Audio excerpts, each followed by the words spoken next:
তোমাৰ ওচৰত হাত উঠাই আজি এই ব্যক্তিৰ কাৰণে, জুবিন গাৰ্গৰ কাৰণে আমি প্ৰাৰ্থনা কৰিছোঁ, তুমি তেওঁক সুখত ৰাখিবা, য'তেই ৰাখিবা, শান্তিত ৰাখিবা, আৰু তুমি আমাৰ সকলোকে আল্লাহ ৰহম কৰিবা।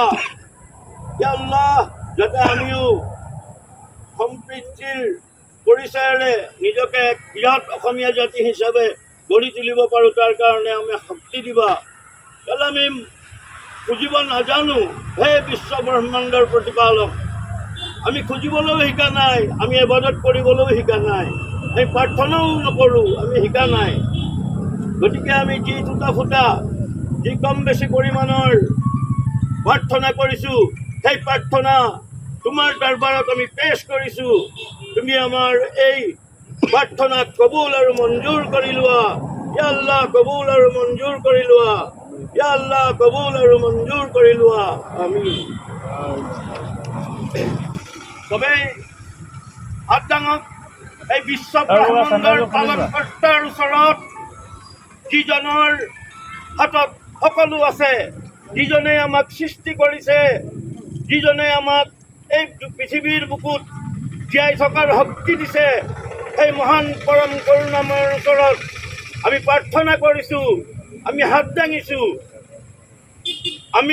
আমাক এই পৃথিৱীত সেইজনে বিশ্ব ব্ৰহ্মাণ্ডৰ মালিকে, যিজনক ভগৱান কয়, আল্লাহ কয়, খুদা বুলি কয়, পৰম কৰুণাময় বুলি কয়, একেজনেই মানুহ, একেজনকে আমি ইবাদত কৰোঁ, একেজনৰে আমি প্ৰাৰ্থনা কৰোঁ, কিন্তু স্তৰবিলাক বেলেগ বেলেগ।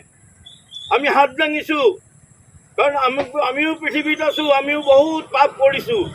সেই পাপৰ কাৰণে আমি তেওঁৰ ওচৰত প্ৰথমে আমি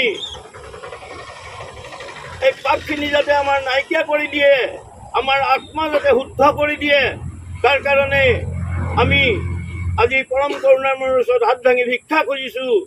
হে পৰম কৰুণাময় শক্তিমান, তোমাৰ ইচাৰা নহ'লে, তোমাৰ ইজাজত নহ'লে এখিলা পাতো হিলিব নোৱাৰে। আমি এইটো বিশ্বাস কৰোঁ, আমি এইটো সম্পূৰ্ণৰূপে বিশ্বাস কৰিছোঁ। আৰু তুমিয়ে আজি শক্তি দিছা, যিজনৰ কাৰণে আমি ইয়াত সমবেত হৈছোঁ, সেইজনক তুমি আজি ইজ্জত দিছা। হে পৰম কৰুণাময়, তোমাৰ যি লীলা খেলা আমি একো বুজি নাপাওঁ। আমি এক অন্ধকাৰ যুগত বাস কৰি আছোঁ। এতিয়া আমাৰ মাজত মিলা প্ৰীতিৰ অভাৱ ঘটিছিল, কিন্তু আজি জুবিন গাৰ্গৰ মৃত্যুৱে আমাৰ সম্প্ৰীতি সজাগ কৰিছে। আমি হিন্দু মুছলমান ক'বলৈ বাদ দি আজি অসমীয়া বুলি ক'বলৈ শিকিছোঁ। আমাৰ এই যি বৃহৎ শক্তিটোক এই যিজনৰ আসন দিয়ক, যিধৰণে আল্লাহে বিচাৰে সেইধৰণে আসন দিবৰ কাৰণে আমি আল্লাহৰ ওচৰত, আমাৰ পৰম কৰুণাময়ৰ ওচৰত আমি দোৱা কৰিবলৈ লৈছোঁ। দোৱা কৰোঁতে প্ৰত্যেকে মুখখন একতা কৰি দিছে। আজি কোনো হিন্দু মুছলমান ইয়াত থকা নাই, আজি সম্পূৰ্ণ অসমৰ অসমীয়া বেলেগ মানুহ নাই ইয়াত।